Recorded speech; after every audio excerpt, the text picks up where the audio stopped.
Alamak, dah kenapa rompong ni?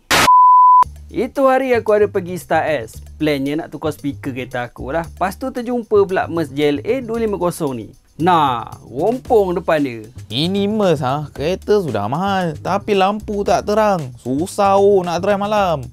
Ya ke? You tengoklah, terang meh?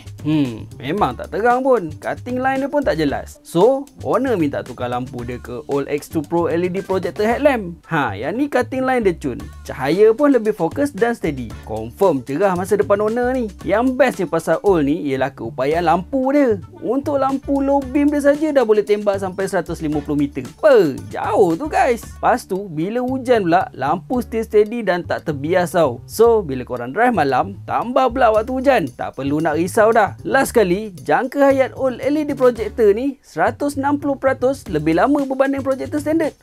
So beli sekali dah tak perlu risau nak tukar lain dah. Selain daripada model X2 Pro ni, ada pelbagai lagi model LED projector daripada All. Korang pilih je ikut saiz dan bajet yang ngam dengan korang. So, kalau lampu kereta korang tu malap-malap je macam ni, jangan tunggu lama-lama. Bahaya. Tukarlah kepada All LED projector headlamp.